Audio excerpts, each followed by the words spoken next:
사랑하는 영락교회 지체들에게 주 안에서 평화의 인사를 전합니다. 오늘은 8월 1일 토요일입니다. 오늘의 묵상 본문은 잠언 3장 11절로 35절까지의 말씀입니다.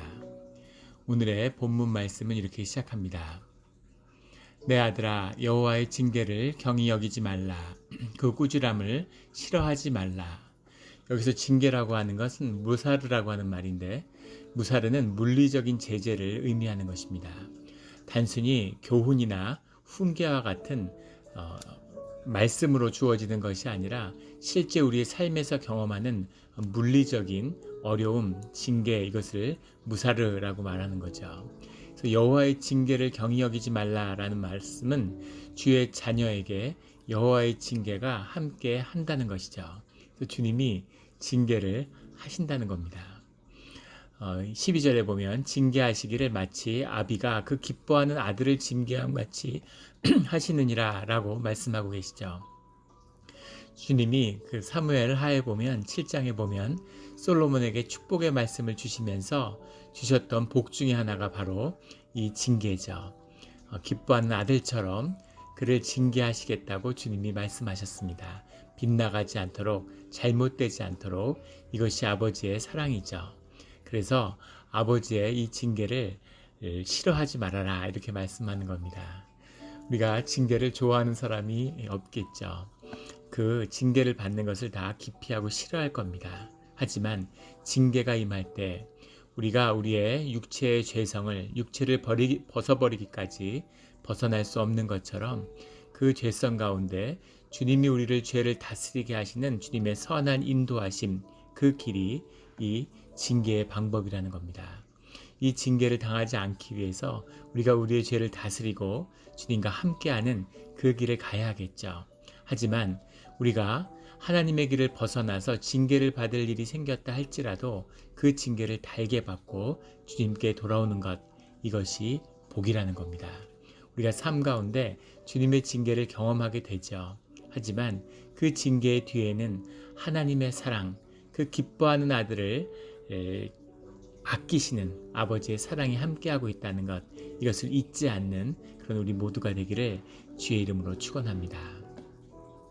13절부터 20절까지는 지혜를 가지는 그 기쁨을 권면하는 이야기들이 이어지고 있습니다. 우리 전체 잠언의 주제이기도 하죠. 지혜를 얻는 자와 명철을 얻는 자는 복이 있나니 라고 13절에서 말씀합니다. 앞에 있는 얻은과 뒤에 있는 얻은은 다른 말이에요. 지혜를 얻는 자의 앞에 있는 얻은이라는 것은 마차라는 말인데 완료형입니다. 근데 뒤에 있는 야피라고 하는 말은 진행형입니다. 정확한 해석은 지혜를 이미 얻은 자들은 명철을 계속 얻게 된다. 그것이 복이다. 이런 이야기죠. 지혜를 얻는다. 주님 앞에 머무는 자들, 주님 안에 있기에 주님의 지혜가 머무는 자들은 계속해서 세상에서 분별하고 세상의 유익을 얻게 되는데 그것이 복이라는 거죠. 정말 그렇죠. 지혜를 얻은 자들은, 주님 안에 있는 자들은 분별을 얻게 됩니다. 그래서 악한 길로 빠지지 않고 선한 길로 가게 되는 것이죠.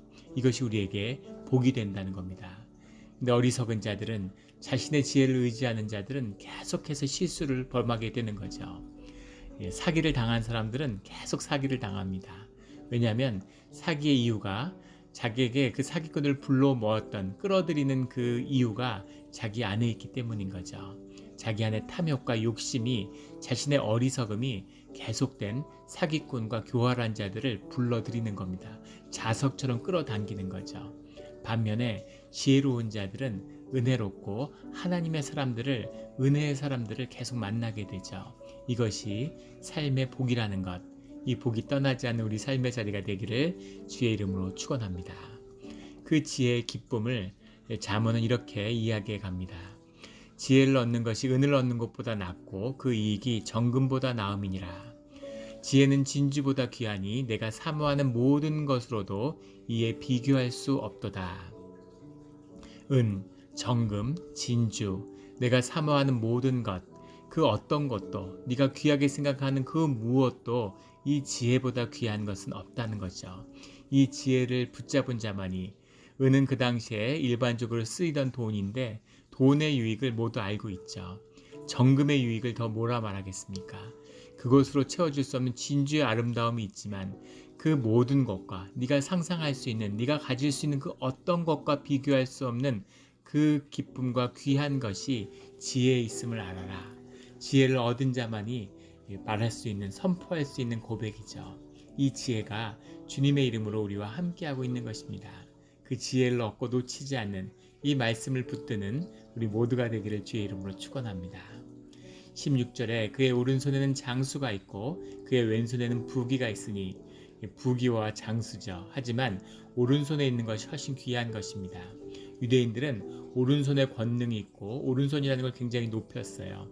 그래서 오른손에 장수가 있다는 건 그 생명의 장수가 그 삶 가운데 누리는 부귀보다 더 귀한 것임을 이야기합니다. 장수가 앞에 가고 부귀가 그것을 따라오는 것이죠. 이런 부귀와 장수도 누리는 우리의 삶이 되기를 주의 이름으로 축원합니다. 그 길은 즐거운 그 길이요 그의 지름길은 다 평강이니라. 지혜는 그 얻는 자에게 생명나무라. 지혜를 가진 자는 복되도다. 생명나무라고 하는 건 에츠하임이라는 말인데 창세기에 나오는 것이죠. 생명나무라는 건 주님의 궁극적인 축복입니다. 이 안에는 영원성, 주님이 가지는 그 본질 세계, 원천의 의미가 담겨 있죠. 실체입니다. 실제이며 그 실제의 중심이 되는 그 실체죠. 이것을 에츠하임, 생명나무라고 이야기하는 겁니다. 그래서 그 지혜를 얻은 자에게 그 지혜는 생명나무, 하나님을 체험하고 하나님과 함께하는 그 비밀의 문이 되는 거죠. 주님이 되시는 겁니다. 그리스도가 되시는 거죠. 그것이 생명나무죠. 예수 그리스도가 생명나무로 우리에게 주어지셨죠. 그 생명나무로 가는 그 그리스도와 함께하는 것이 이 지혜의 선물이고 지혜라는 겁니다. 이 지혜의 깊이라는 건 우리가 삶에서 얻는 그런 유익을 사실 넘어서는 것이라는 겁니다. 19절에 보면 여호와께서는 지혜로 땅에 털을 놓으셨으며 명철로 하늘을 견고하게 세우셨고, 20절에 지식으로 깊은 바다를 갈라지게 하셨으며, 갈라지게 하셨다의 원뜻은 터져 나온다 이런 말인데, 처음에 창세기에 나왔던 그 표현을 그대로 쓰고 있어요. 하늘과 땅과 바다를 만드시는 그 하나님의 역사, 이것이 이 지혜라는 거죠. 하나님이라는 것은 우리가 경험할 수 없고 우리 삶 가운데 체험할 수 없는 그런 존재시죠. 모든 것 너머에 계신 분인데 그 하나님이 우리의 삶, 우리의 이 현상 세계로 들어와서 우리가 경험하게 되는 것, 그것을 지혜라고 부른다는 겁니다. 그래서 하나님의 실제를 경험하는 우리의 삶의 경험, 체험, 이것이 지혜라는 거죠. 그런 놀라운, 그래서 이 지혜를 만나고 지혜를 붙들어야 된다. 이것이 신앙의 중심 가운데 있다라는 것을 유대인들은 이 교훈으로 받고 있는 겁니다. 이 교훈, 이 지혜를 중시하는 이 말씀, 땅의 지혜를 얻은 자들이 세상을 다스리고 있는 것이죠. 그런데 예수 그리스도를 통해서 하늘의 지혜를 받은 우리들은 어떻겠습니까? 이 문을 열고 이 지혜를 따르는 자들은 뭐라 말할 수 없는 이 생명나무의 축복이 함께하고 있는 거죠. 이 축복을 주시고자 하는 아버지의 마음이 있는 겁니다. 이 아버지의 마음을 만나는 우리 모두가 되기를, 그 길이 열리는 우리의 신앙이 되기를, 진짜 살아있는 신앙을 경험하는 우리의 신앙생활, 우리의 교회가 되기를 주의 이름으로 축원합니다. 22절에 그리하면 내 영혼의 생명이 되며 내 목에 장식이 되리니, 영혼의 생명이 된다는 건 네페시 하임 이런 말인데, 영혼의 생명이 무슨 말일까? 생명력을 이야기하는 거죠. 그 생명의 힘입니다. 우리에게 생명이 있는데 생명의 힘은 다 다르죠. 육신의 힘의 차이가 있는 것처럼 생명의 힘의 차이가 있고, 이 생명력을 자라나게 하는 것, 이것이 지혜의 비밀이고 말씀의 비밀이고 우리 신앙의 비밀입니다.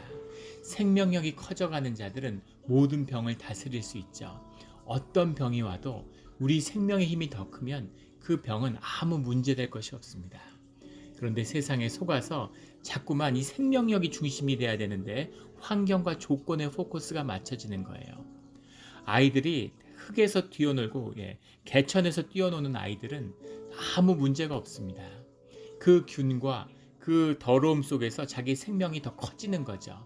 그런데 아이를 귀하게 키우겠다고 살콜솜으로 애 침대를 매일 닦고 매일 옷을 빨아 입혀가지고 그냥 귀하게 애를 키우면 아이가 아토피에 걸리는 거죠. 한국의 통계에 보면 아이들 4명 중에 1명이 아토피를 앓고 있다고 합니다. 너무 아이를 귀하게 키우려고 하니까 아이가 너무너무 세균이나 이런 데 취약해진 거죠. 가장 어렵고 어렸을 때 그 생명을 키워야 하는 시기를 애를 완전히 이렇게 보호하다 보니까 아이가 오히려 몸이 약해지고 취약한 아이가 돼서 평생 고생하는 겁니다. 이것이 생명력의 비밀이죠. 어려움과 고난을 생명으로 마주하면, 주 안에서 그 고난과 부딪히면 우리 생명이 커지는 거예요. 이 생명력이 주님이 우리를 인도하시는 비밀입니다. 이 생명의 힘을 키워야 되는 거죠. 그런데 세상에 속으면 마치 고난을 없애야 되는 것처럼, 현대의학이 세균만 없애면 우리가 건강해지는 것처럼 그렇게 이야기하는 거죠. 생명이 점점 약해져서 수십 가지 약을 먹고 한 주먹씩 약을 먹고 사는 사람들이 얼마나 많습니까? 제 친구 목사님도 건강이 좋지 않아서 제 나이 또래인데 약을 한 10대 개를 먹는 거예요. 무슨 고혈압, 무슨 당뇨, 무슨 이런 여러 가지 약들을 먹습니다. 그래서 제가 항상 한번 금식하면 그 모든 게 다 나을 수 있는데 왜 그 약을 가지고 사냐고, 점점 몸이 안 좋아지고 점점 더 약을 많이 먹게 되는 거죠. 생명력을 점점 약이 고갈시키는 겁니다. 저도 금년 연초에 하나님의 큰 은혜였죠. 그 40일 금식을 하게 됐는데 그것으로 얻은 유익이 여러 말할 수 없이 많습니다. 그런데 신기한 것은 15년 동안 고생하던 엘러지가 사라진 거예요. 엘러지가 사라져서 15년 동안 먹지 못하던 땅콩이나 자두, 복숭아 이런 거를 먹을 수 있게 됐습니다. 진짜 몸이라는 건 신비하구나. 먹기만 해도 막 몸이 간지럽고 눈물 콧물이 나고 이랬는데 멀쩡한 거죠. 요즘에 자두와 땅콩을 얼마나 먹는지, 그 기쁨이, 삶의 기쁨이 있는 거죠. 생명의 기쁨입니다. 그 몸을 다스리는 아주 작은 것이지만 그 영혼을 다스려야 하는, 우리의 육체를 다스리는 생명의 힘, 그것을 회복하고 그것을 누리며 살라는 주님의 인도하심이 있는 것이죠. 그것이 회복되는 삶의 자리가 되기를 주의 이름으로 축원합니다. 그것이 회복되면 24절에 내가 누울 때도 두려워하지 아니하겠고 내가 누운즉 내 잠이 달리로다. 큰 축복입니다. 누울 때 두려워하지 않는다는 것, 이것이 믿음이고 주님과 함께하는 비밀이죠. 주님께 모든 걸 의지했기 때문에 내 의식이, 내 삶의 모든 걸 내가 놓아버렸지만 두려움이 없는 거죠. 주님이 알아서 하시니까. 잘 때 하나님의 은혜가 일어나니까. 몽고메리 대원수라고 2차 대전의 영웅이죠. 영국을 2차 대전의 승리로 이끌고 롬멜과 북아프리카 전투에 싸워서 이겼던 상승 장군, 평생에 한 번의 패배도 경험하지 않았던 롬멜 장군인데 그에게 후에 기자들이 물어봤습니다. 당신이 그렇게 전쟁에 이기는 비밀이 무엇이었냐고. 이분은 아주 신앙인이었는데 신실한 1차 세계대전에 대대장으로 전쟁에 참여했을 때 전쟁이 너무 깊은 스트레스를 받는 거죠. 자기 부하들이 계속 죽어나가는데 그걸 어떻게 감당하겠습니까? 그 절체절명의 순간, 어느 순간 견딜 수 없는 스트레스와 고통이 왔다는 거죠. 그래서 모든 걸 주님께 맡기고 기도하고 들어가서 그냥 잤다는 거예요. 자고 일어나니까 전쟁에 대승하고 승리했더라는 거죠. 그래서 그때부터 이게 루틴이 된 거죠. 힘들고 어려운 일이 있을 때마다 주님께 기도하고 맡기고 그냥 잤다는 겁니다. 자고 나오면 늘 이겼다는 거죠. 그래서 이 상승 장군의 놀라운, 항상 승리하는 장군의 비밀은 잠에 있었다고 이야기를 합니다. 이것이 믿음의 비밀이고 이것이 신앙의 비밀입니다. 이게 쉬운 일이겠습니까? 삶이 정말 어렵고 힘든 일이 있는데 주님께 맡기고 잘 수 있고 편안히 주님이 알아서 해주십시오. 저는 모르겠습니다 하고 잠드는 건 아무나 할 수 있는 일이 아니죠. 믿음의 사람이 할 수 있는 일입니다. 주님을 깊이 신뢰하고 그 신뢰가 있는 사람만이 할 수 있는 일이죠. 이 일을 하는 사람만이 누운즉 내 잠이 달리로다. 현대인들이 느끼는 가장 큰 질환 중에 하나가 불면증이라고 합니다.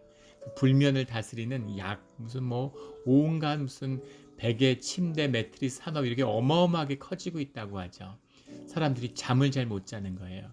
잠을 자야 영혼이 다스려지고 잠을 자야 치유가 되는데 너무 의식에 힘이 몰려 있고 의식에 에너지가 몰려 있으니까 잠도 제대로 못 자는 거죠. 그런데 이 하나님께 그 지혜에 의탁하는 자, 주님께 의지하는 자, 그런 자에게는 그 단잠, 하나님의 잠을 허락하시는 거죠.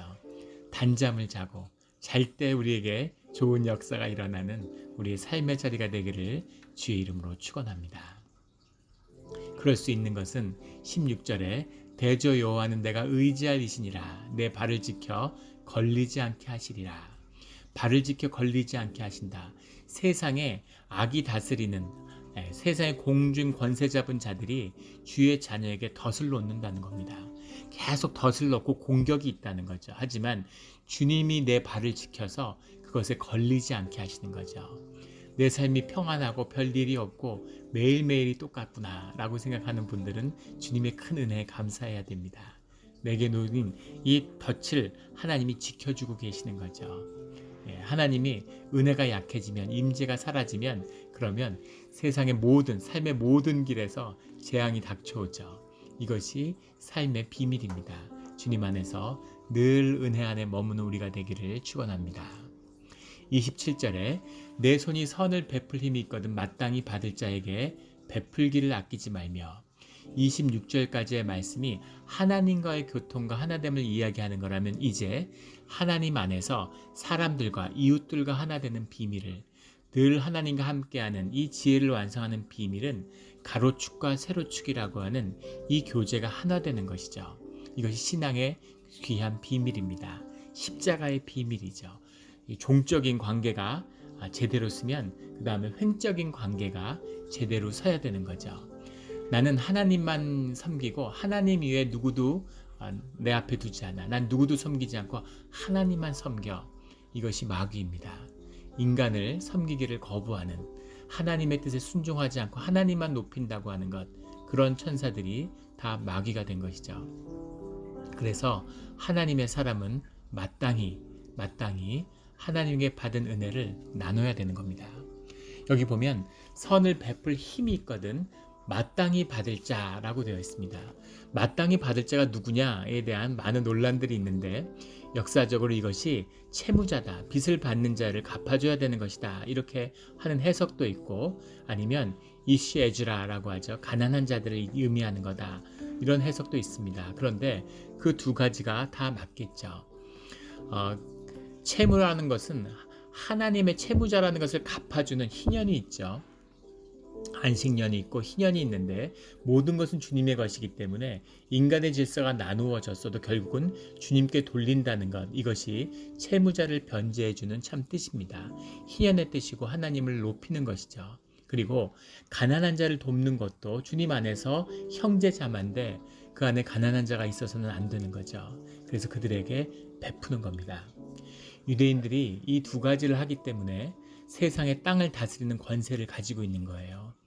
농노로 살고 노예로 살던 자들이 그 나라에서 쫓겨나서 미국으로 이민을 왔는데, 그 사람들이 와서 한 세기가 지나지 않아서 완전히 미국을 다스리는 자들이 되었습니다.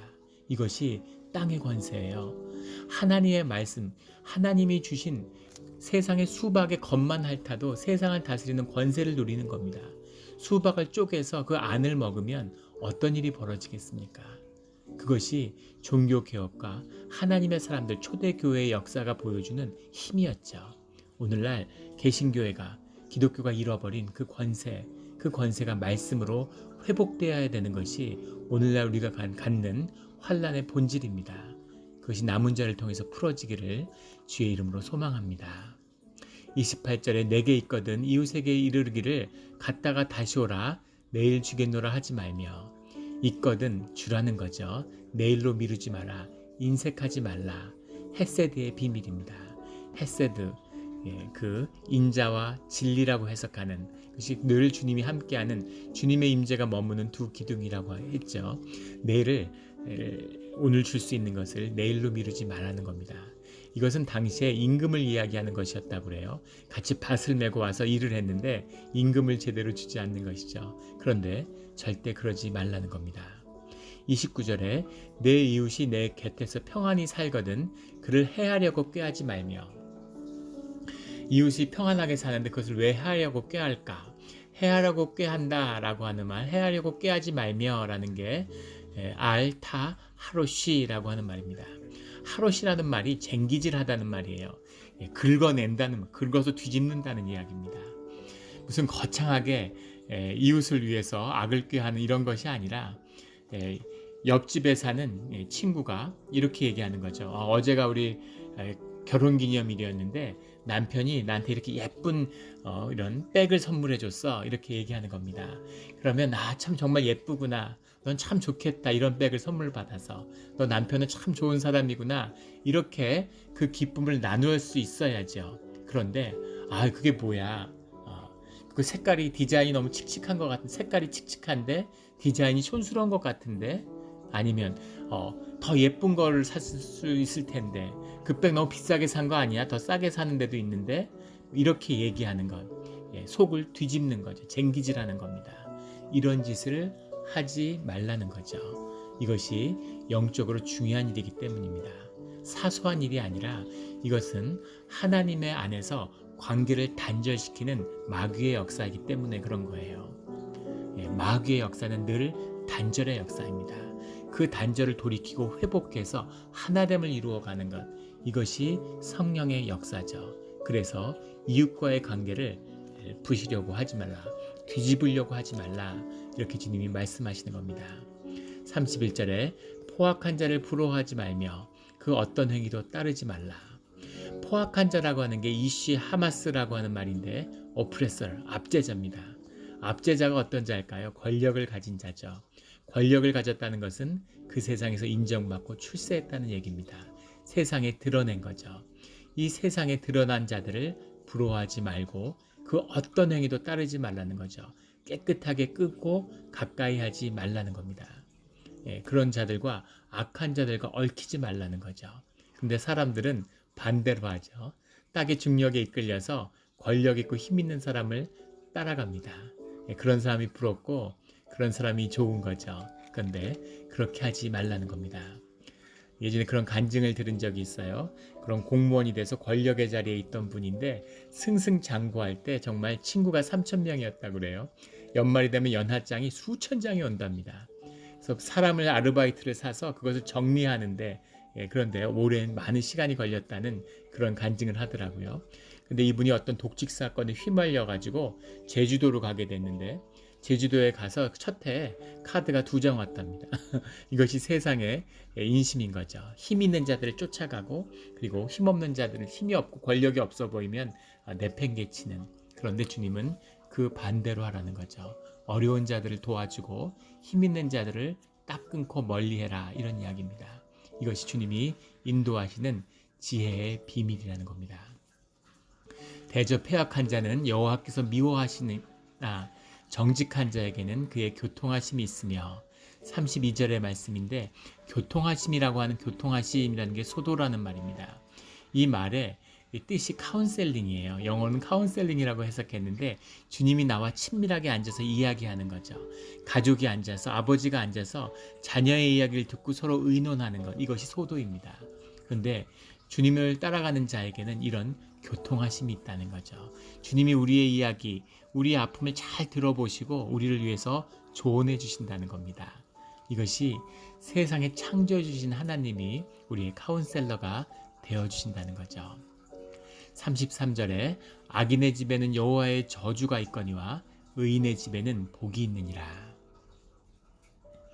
여호와의 저주가 있다는 겁니다. 또 여호와의 복이 있는 거죠. 복만 있는 것이 아니라 저주도 있죠. 더 무서운 말씀은 은혜의 말씀이기도 하지만 악인의 집, 의인의 집이라는 표현입니다.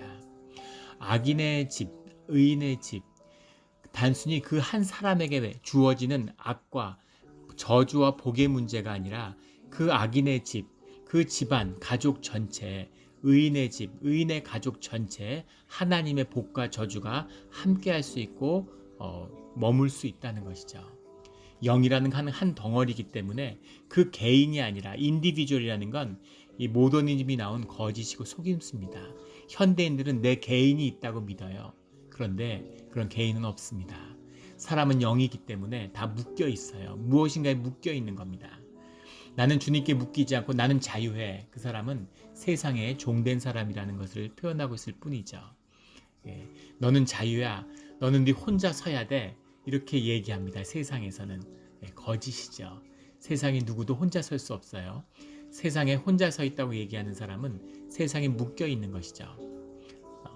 대적의 무리에 묶여 있는 겁니다. 이 의인의 집에 복이 있다. 이게 얼마나 은혜롭고 감사한 말씀인지 다윗을 보십시오. 다윗의 그 믿음과 다윗이 하나님과 교제하는 그 기쁨을 누렸는데 하나님이 그 다윗에게 복을 내린 그 복이 다윗 이후에 400년을 내려갔습니다. 주님을 모독하고 주님의 성전에 우상을 세우고 온갖 사람을 인신제사를 드리고 하나님의 이름을 모욕하는 수많은 일들이 있었지만 그들이 다윗의 집안에 속한 다윗의 집의 후손이었기 때문에 다윗에게 준 은혜가 400년을 내려가는 거죠. 이것이 주님의 축복이고 주님의 은혜입니다. 의인의 집에는 복이 있나니 의인의 집에는 복이 있나니 이 은혜가 우리의 믿음이 내게서 그치는 것이 아니라 우리의 자자손손이 내려가며 우리의 자녀들을 축복하는 그 은혜로 흐르는 것이죠. 그 은혜를 만나야 되는 겁니다. 35절에 지혜로운 자는 영광을 기업으로 받거니와 미련한 자의 영달함은 수치가 되느니라. 영광이라는 건 카보드죠. 주님이 우리와 함께하는 임재입니다. 그것을 기업으로 받는다. 상속으로 유산으로 물려받는다는 거죠. 유업이 돼서 상속을 받는다는 겁니다. 영광을 기업으로 받는 자가 된다. 이게 말이 됩니까? 이런 어마어마한 축복을 주님이 주의 자녀에게 주시는 거죠. 미련한 자의 어리석은 자의 영달함, 메리임이라는 말인데 제사에서 재물을 높이 드는 것, 이것이 영달이라는 표현으로 해석을 했습니다. 미련한 자가 자기가 잘 되는 것처럼 세상에 득세하는 것처럼 현상의 거짓의 세계에서 무엇을 얻는 것처럼 하는 것, 이 모든 것은 결국은 주 안에서 수치가 될 뿐이라는 거죠. 그것을 수치와 부끄러움으로 여기는 그 시간이 온다는 겁니다. 주님 앞에서 영광을 기업으로 받는 주의 자녀의 집 가운데 그 집이 복을 받는 이 주님의 축복이 우리와 함께하기를 주의 이름으로 축원합니다. 아멘.